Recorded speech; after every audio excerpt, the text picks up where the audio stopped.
예레미야는요, 남유다가 멸망할 것을 선포했던 하나님의 선지자였습니다. 그리고 이 멸망은 나라가 완전히 진멸되겠지만 포로의 땅에 끌려가서 거기서 회개하면 회복시켜서 다시 돌아오게 한다는 회복의 약속이 있는 심판의 메시지였어요. 근데 그 시대 사람들 이거 좋아하지 않았어요.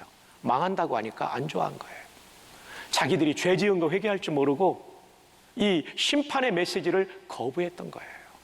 그래서 예레미야가 말도 못할 곳에 갑니다. 감옥에도 갇히고 애맞기도 하고. 자, 그런 상황 가운데 오늘 말씀이 주어지는 거예요. 자, 한번 볼까요? 예레미야 26장 16절, 고관들과 고관은 고위관리들을 말합니다. 모든 백성이 제사장들과 선지자들에게 이르되 이 사람은 예레미야를 가리켜요. 우리 하나님 여호와의 이름으로 우리에게 말하였으니 예레미야가 하나님의 말씀을 전했기 때문에 죽일 만한 이유가 없느니라. 제사장과 선지자들도 예레미야를 죽이려고 했어요. 근데 평신도들이 막아선 거예요. 아니, 지금 예레미야가 하나님 말씀 전하는데 왜 죽이려고 하느냐, 보호하고 있는 거예요.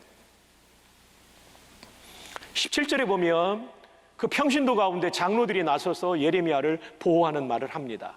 근데 이 장로님들이 아주 신앙이 좋았어요. 100년 전의 인물인 히스기야의 신앙을 가지고 소개하는 거예요. 봅시다. 18절, 유다의 왕 히스기야 시대에 모레셋 사람 미가가, 여러분 미가 아시죠? 미가 선지자. 동행에 대한 첫 번째 메시지가 미가서 6장 8절로 제가 있죠.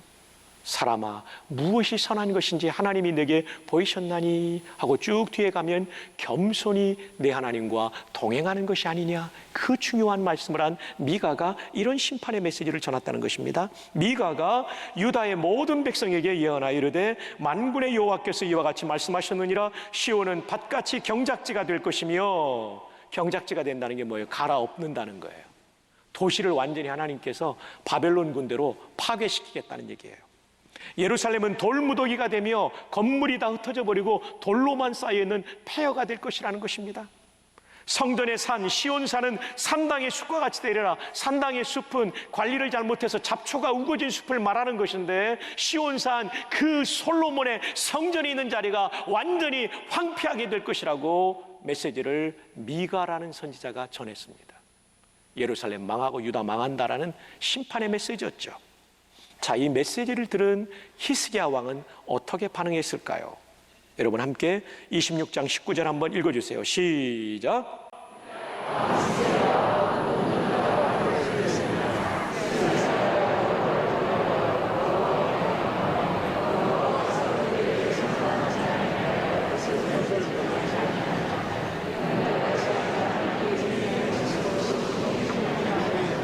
자, 미가 선지자의 심판의 메시지를 읽고 유다 왕 히스기야가 어떻게 했는가? 유다가 미가를 죽였느냐? 안 죽였죠. 히스기야가 여호와를 두려워하여 여호와께 간구하며, 미가 선지자의 말씀을 하나님이 주신 거고 미가는 전달자에 불과하니까 미가가 전한 그 말을 하나님의 말씀으로 듣고 두려워하여 여호와께 간구하며 여호와께서 그들에게 선언한 재앙에 대하여 뜻을 돌이키지 아니하였느냐? 돌이키셨죠. 하나님의 말씀을 받고 회개하니까 돌이키셨다는 거예요. 망하지 않았다는 거죠. 히스기야 시대. 우리가 이같이 하면, 여기서 이같이 하면은 예레미야를 죽이면 우리의 생명을 스스로 심히 해롭게 하는 것이니라. 예레미야를 죽이지 말아야 될 것을 장로들이 100년 전에 히스기야가 미가를 죽이지 않은 얘기를 가지고, 그래서 하나님이 재앙을 돌이켰던 그 히스토리를 가지고 말하고 있는 거죠. 여러분, 유다왕 히스기야는 715 BC부터 있었던 분이죠. 그리고 예레미야가 지금 말하고 있는 그 시대의 왕은 여호야김입니다. 예레미야는 수십 년 예언했기 때문에 거쳐간 왕이 많은데 이 무렵에는 여호야김입니다. 609년 무렵부터 시작되죠. 약 100년의 차이가 있어요. 그러니까 이 장로님들은 100년 전에 히스기야 왕의 하나님의 말씀에 대한 아주 좋은 태도를 얘기하면서 예레미야를 죽여서는 안 된다라고 제사장과 선지자들에게 말하고 있는 것입니다. 그런데 여러분, 이렇게 훌륭한 믿음의 사람 히스기야와 달리 하나님의 말씀에 대해서 완전 딴판의 반응을 보였던 왕이 있었으니 그 왕은 예레미야 시대의 여호야김이라고 하는 왕입니다. 자, 한번 볼까요? 20절. 또 여호와 이름으로 예언한 사람이 있었는데 곧 기럇 예아림 스마야의 아들 누구요? 우리야라. 그 장군 우리야 말고, 밧세바 남편 우리야 말고 또 다른 우리야입니다. 우리야라. 그가 예레미야의 모든 말과 같이 이 성과 이 땅에 경고하여 예언하매, 예레미야 이전에 우리야라는 선지자가 이런 심판의 메시지를 전파했다는 거죠. 자, 이에 대한 반응은 어떻게 됩니까? 21절입니다. 여호야김 왕과 그의 모든 용사와 모든 고관이 그의 말을 듣고서 왕이 그를 어떻게 했다고요? 죽이려 하매, 죽이려고 했어요. 히스기야는 심판의 메시지를 듣고 선지자 앞에서, 하나님 앞에서 회개했다면, 여호야김은 하나님의 심판의 메시지를 듣고 선지자 우리야를 죽이려 했다는 거죠. 우리야가 그 말을 듣고 두려워 애굽으로 도망하여 간지라. 애굽은 이집트를 말하죠.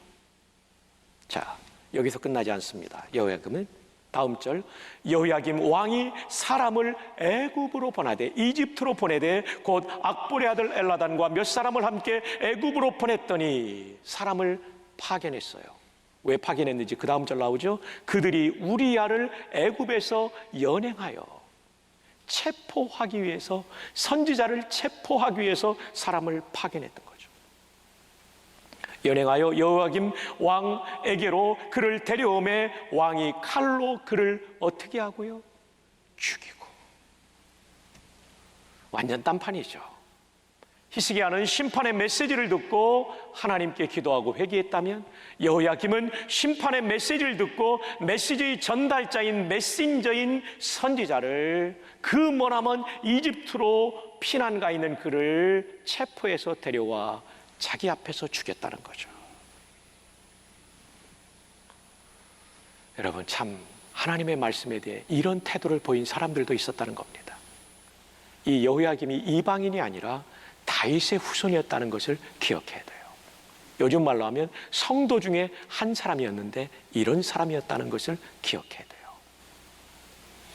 이제 본문의 마지막 절 24절입니다. 사반의 아들 아히감의 손이 예레미야를 도와주어 그를 백성의 손에 내어주지 아니하여 죽이지 못하게 하니라. 이렇게 우리야를 죽이는 왕의 손으로부터, 또 다른 사람들의 손으로부터 예레미야를 살려준 사람이 나옵니다. 사반의 아들 누구라고요? 아히감. 사반은 누굽니까? 수년 전에 요시야 왕이, 유다 나라 말기에 최고의 신앙이 좋았던 요시야, 그는 종교개혁의 왕으로 불려졌던 요시야, 그의 조상들이 섬겼던 우상을 철폐하고 유다 나라를 다시 한번 하나님께로 돌아가게 했던 그 요시야 왕. 요시야 왕이 종교개혁을 일으킬 때 서기관이 바로 사반이라는 인물이었어요. 이 사람의 아들이 예레미야를 살리는 거예요. 사람들이 죽이려고 하는데 예레미야를 살리는 거예요. 왜냐하면 아히감의 마음속에는 아버지가 요시야 왕과 함께 일으켰던 종교개혁의 정신을 가지고 있었고, 종교개혁의 핵심은 말씀으로 돌아가는 것이었기 때문에 그는 하나님의 말씀을 대언하는 예레미야를 살렸던 것입니다. 지금 여호야김의 시대의 문제는 뭐냐면 성경을 거부하고 있다는 것입니다. 하나님의 말씀을 거부하고 있다는 것입니다. 기록된 말씀인 성경을 거부하고 선포된 말씀인 강론을 거부하는데, 이 사람이 건강한 신앙생활을 할 수 있겠습니까? 온전한 신앙생활을 할 수 있겠습니까? 불가능하죠. 그는 하나님의 말씀을 전하는 선지자를 죽이는 사람이었어요. 내 마음에 들지 않는다고. 또 하나 그의 만행이 나옵니다. 예레미야 36장 23절에 여호디가 서너 쪽을 낭독하면 왕이 면도칼로 그것을 연하여 베어 화롯불에 던져서 두루마리를 모두 태웠더라. 여러분, 성경에 이런 다윗의 후손은 거의 없어요. 제가 아는 한에는. 성경을 태운 사람이에요. 예레미야가 부목사격인 바룩을 통하여 기록하게 한 예레미야가 받은 하나님의 말씀을 전달했는데 이 성경을 불로 태워버린 사람이에요. 천인공노할 왕이었죠. 이 사람이 여호야김이라는 왕입니다. 이 사람의 말로는 너무나도 비참했습니다. 김여보 박사님의 구약 이스라엘사 397에서 398쪽에 보면 예레미야 22장 18절의 예언이 그대로 이루어졌다고 역사가 증언하고 있다라고 기록하고 있어요. 그렇죠. 하나님의 말씀을 전하는 선지자를 죽여버리고 마음에 들지 않는다고 해서, 그리고 하나님의 말씀이 기록된 성경을 읽는 족족 칼로 쪼개어가지고 칼로 잘라서 그것을 화로에 집어넣어서 불로 태워버렸던 여호야김. 이 사람이 이방인이 아니라 다윗의 후손이었다는 것을 기억해야 돼요. 우리도 얼마든지 하나님의 말씀에 대해서 이런 극렬한 거부를 나타낼 수 있다는 것을 잊지 말아야 됩니다. 자, 말씀에 대한 태도, 두 사람 얘기를 드리고 오늘 말씀을 마치려고 해요. 시드기야라는 왕 소개하려고 해요. 여호야김이 비극적인 죽음으로 끝납니다. 그리고 그 뒤를 이어서 남유다의 왕이 여호야긴, 앞에는 김이고 뒤에는 긴입니다. 받침 하나 차이입니다. 미음과 니은입니다. 이 사람은 3개월 10일 동안 통치했는데 바벨론이 다시 쳐들어와가지고 이 사람 포로로 끌려가 버려요. 통치가 100일밖에 안 돼요. 그리고 나서 세워진 왕이 남유다의 마지막 왕인 시드기야라는 왕입니다. 자, 시드기야는 도대체 하나님의 말씀에 대해서 어떤 태도를 가졌을까요? 그는 동행하는 삶을 살았을까요? 아니면 동행의 장애물인 말씀에 대한 불순종이 있었을까요? 한번 살펴볼까요? 예레미야 38장 14절. 시드기야 왕이 사람을 보내어 선지자 예레미야를 여호와의 성전 셋째 문으로 데려오게 하고 예레미야를 초청해서 말씀을 들으려고 합니다. 왕이 예레미야에게 이르되 내가 내게 한 가지를 물으리니 한마디도 내게 숨기지 말라. 하나님 말씀 전해달라는 거예요. 16절. 시드기야 왕이 비밀이 예레미야에게 맹세하여 이르되 우리에게 이 영혼을 지으신 여호와께서 살아계심을 두고 맹세하노니 내가 너를 죽이지도 아니하겠으며 내 생명을 찾는 그 사람들의 손에 넘기지도 아니하리라 하는지라. 안 죽일 거야. 어떤 말을 전해도, 어떤 메시지를 전파해도 안 죽일 거야. 내가 안 죽인다고 다른 사람이 죽이려고 하는데 그 그룹에도 넘기지 않을 거야. 안전을 보장해 줍니다. 자, 이제 예레미야가 하나님의 말씀을 시드기야 왕에게 전합니다. 17절. 예레미야가 시드기야에게 이르되 만군의 하나님이신 이스라엘의 하나님 여호와께서 이와 같이 말씀하시되 내가 만일 바벨론의 왕의 고관들에게 항복하면 내 생명이 어떻게 되겠고 살겠고. 이미 유다 나라는 죄가 너무 많기 때문에 심판하지 않을 수 없어요. 바벨론으로 끌려가서 거기서 죄를 다 씻고 회개하고 슈브할 때 하나님이 유다 땅으로 돌아오게 하는 플랜이 이미 있어요. 이거 돌이킬 수 없어요, 이제는. 그러면 너가 살 길은 뭐냐면 바벨론에 항복하면 너 생명은 살려주겠다. 하나님 말씀하신다. 이 얘기를 전하고 있는 거예요. 이 성이 불사름을 당하지 아니하겠고 너와 네 가족이 어떻게 된다고요? 살려니와 항복하면 하나님이 살려준다고 했다. 항복한다고 다 죽이지 않는다. 하나님이 바벨론 그 사람들 마음을 움직일 거야. 이렇게 말씀해 주셨어요. 18절. 내가 만일 나가서 바벨론의 왕의 고관들에게 항복하지 아니하면 이 성이 갈대아인의 손에 넘어가리니. 갈대아인은 바벨론이라는 나라를 세운 민족이에요. 그래서 갈대아인과 바벨론 나라 사람은 동일 인물들입니다. 그러니까 갈대아인의 손에 넘어간다는 얘기는 바벨론의 손에 넘어가리니 그들이 이 성을 불살릴 것이며 너는 그들의 손을 벗어나지 못하리라 하셨나이다. 항복하라고 하나님 말씀을 전해줘요. 시드기야가 요청해서 말해준 거예요. 자기가 요청했으면 들어야 됩니다. 근데 시드기야가 듣습니까? 안 듣습니다. 그 결과가 어떻게 됩니까? 6절을 보십니다. 39장 6절. 바벨론의 왕이 림나에서 시드기야의 눈앞에서 그의 아들들을 죽였고, 하나님은 38장 17절에서 항복하면 가족들이 살겠다고 말했는데 불순종함으로 시드기야 앞에서 왕자들이 죽임을 당하는 거예요. 병에 걸려서 자식이 죽어도 마음이 아픈데 이 바벨론 군인들의 손에 살해당하고 있는 왕자들을 볼 때 시드기야는 피눈물을 흘렸을 거예요. 하나님 말씀에 대한 거부가 이렇게 큰 대가를 치르는 거예요. 그 다음 절을 볼까요? 왕이 또 시드기야의 눈을 빼게 하고 바벨론 왕이 시드기야의 두 눈을 뽑아버렸어요. 안타깝게도 시드기야가 자기 눈을 가지고 바라본 마지막 장면은 아들들의 죽음의 장면. 죽는 날까지 시드기야는 이 고통스러운 장면을 잊지 못했을 거예요. 그리고 그는 눈이 뽑힌 채 평생을 살아가게 되죠. 그리고 바벨론으로 끌려가 포로의 삶을 살게 되는 거예요. 동행이 왜 중요하냐면 우리가 꼭 시드기야 같이 되지는 않아도 우리 삶이 비참해지는 것을 막기 위한 거예요. 돈 많다고 여러분이 행복해집니까? 돈 많고도 불행한 사람이 얼마나 많은데요.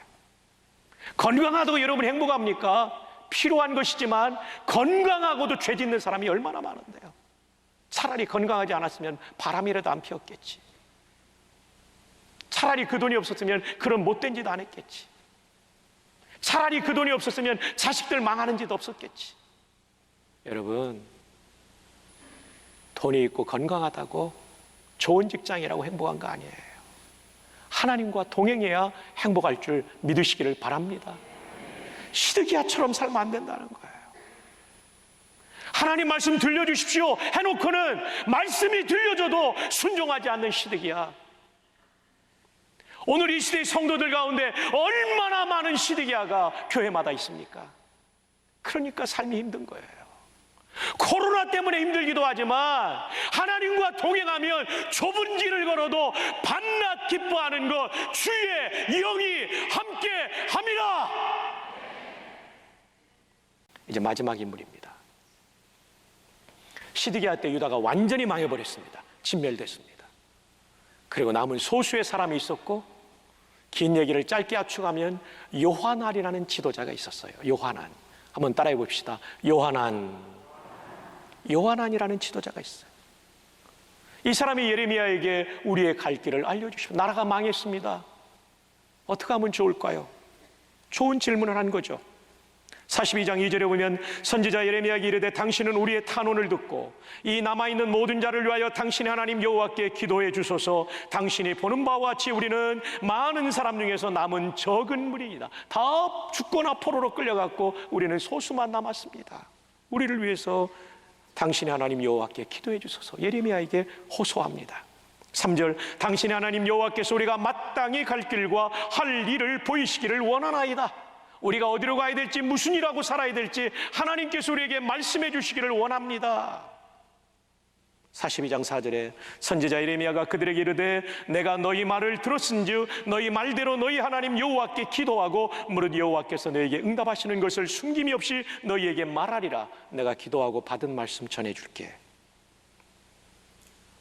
그러자 이런 놀라운 얘기를 두 절에 걸쳐서 해요. 5절과 6절인데 그들이 예레미야에게 이르되 우리가 당신의 하나님 여호와께서 당신을 보내사 우리에게 이르시는 모든 말씀대로 뭐하리이다? 행하리다. 순종하겠다는 거예요.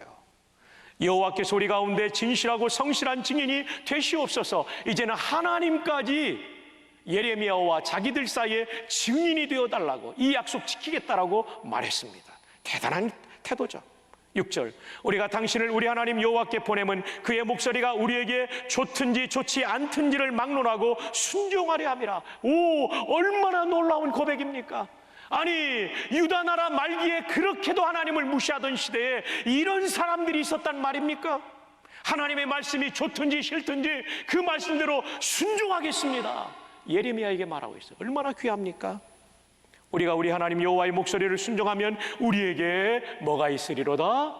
복이 있으리로다. 너무나 귀한 말을 지금 이분들이 42장 6절에서 하고 있는 것입니다. 예레미야가 하나님께 기도합니다. 그리고 하나님께 말씀을 받습니다. 그리고 이 말씀을 전해줍니다. 10절입니다. 너희가 이 땅에 눌러 앉아 산다면 이 땅은 폐허가 된 유다 땅을 말합니다. 내가 너희를 세우고 헐지 아니하며 너희를 심고 뽑지 아니하리니 너희 포로로 끌려가지 않도록 그 땅에 심어주겠다라고 말씀해요. 이 얘기는 보호해주겠다는 약속이 있는 얘기죠. 이는 내가 너희에게 내린 재난에 대하여 뜻을 돌이킴이라. 벌써 하나님은 포로로 끌려간 다음부터 이제 이들을 돌아오게 할 것을 생각하고 계시다는 거예요. 그리고 남아있는 소수의 무리인 요한안과 너희들을 내가 보호하겠다는 강력한 의지를 하나님께서 보여주신 것입니다. 그리고 11절, 여호와의 말씀이니라. 너희는 너희가 두려워하는 바벨론 왕을 겁내지 말라. 얼마 전에 너희들 나라를 망하게 한 그 바벨론 왕을 겁내지 말라. 내가 너희와 함께해서 너희를 구원하며 그의 손에서 너희를 건지리니 두려워하지 말라. 바벨론 왕 무서워하지 마. 내가 쓰는 막대기에 불과해. 자, 그런데 이 말씀이 선포되었을 때 그들의 반응은 어떠했습니까? 43장으로 건너가요. 2절을 보면 호사야의 아들 아사랴와 가레아의 아들 요하난이 등장하죠. 과 모든 오만한 자가 예레미야에게 말하기를 내가 거짓을 말하는도다. 아니, 이게 웬일입니까? 42장 6절에는 하나님이 말씀하시면 우리 생각에 좋든지 좋지 않든지 순종하겠습니다. 여호와께서 하나님과 예레미야 당신과 우리 사이에 증인이 되기를 원합니다 라는 말을 했던 사람들이 태도가 돌변합니다. 그리고 예레미야 선지자, 하나님의 말씀을 전하는 예레미야 선지자를 거짓말장이로 몰아가고 있다는 것입니다. 우리 하나님 여호와께서 너희는 애굽에서 살려고 그리로 가지 말라고 너를 보내어 말하게 하지 아니하셨느니라. 애굽 가지 말라는 말 예레미야 당신한테 한 것이 아닌데 왜 말을 지어서 우리에게 전하고 있느냐? 거짓말장이로 선지자를 몰아가고 있습니다. 3절 봅니다. 이는 네리야의 아들 바룩이, 이 바룩은 부목사님 격이에요. 목회 비서 역할도 하면서 이 성경도 대신 기록했어요. 예레미야가 부르면 바룩이 기록했잖아요. 이 바룩이 너를 부추겨서, 예레미야를 부추겨서 우리를 대적하게 하여 갈대아 사람의 손에 넘겨 죽이며 바벨론으로 붙잡아가게 하려 함이라. 너 이런 말 하는 거 지금 우리도 바벨론 포로되게 하려고 하는 거지? 라고 예레미야를 공격하며 예레미야가 전한 하나님의 말씀을 거부하고 있는 요한안입니다. 이제 말씀의 결론입니다. 오늘 말씀의 제목은 동행의 장애물입니다. 동행의 장애물은 하나님의 말씀에 대한 불순종입니다. 그런데 하나님의 말씀에 대한 태도는 다음 4가지 부류의 사람들로 정리될 수가 있습니다. 첫 번째 사람은 하나님의 말씀을 전하는 선지자를 죽이고 성경을 불로 태운 사람, 여호야김 같은 사람입니다. 두 번째 사람은 하나님의 말씀을 들려달라고 했지만 이 말씀을 참고사항 정도로 받아들이고 불순종한 사람, 시드기야 같은 사람입니다. 세 번째 사람은 좋든 싫든 주시는 말씀대로 순종하겠다고 했지만 하나님의 말씀이 주어지자 선지자를 거짓말장이로 몰고 그 말씀에 불순종했던 사람, 요한안 같은 사람입니다. 우리 가운데도 이 세 종류의 사람이 있을 수 있어요. 그리고 이 사람들은 한결같이 동행하지 않는 사람이에요. 근데 우리가 모델로 삼아야 될 4번째 사람은 하나님의 심판의 메시지, 내가 듣기 거부간 메시지이지만 하나님의 말씀이 주어졌을 때 하나님 앞에 엎드려 회개하고 하나님께 슈브 돌아갔던 사람, 히스에 같은 사람이죠. 이 사람은 하나님이 주시는 은혜와 복을 누리는 사람이 되는 것입니다. 묻습니다. 여러분은 이 4사람 중에 어떤 사람입니까? 여러분은 이 4사람 중에 어떤 사람으로 지금까지 살아오셨습니까? 그리고 앞으로 어떤 사람으로 살아가기를 바라십니까?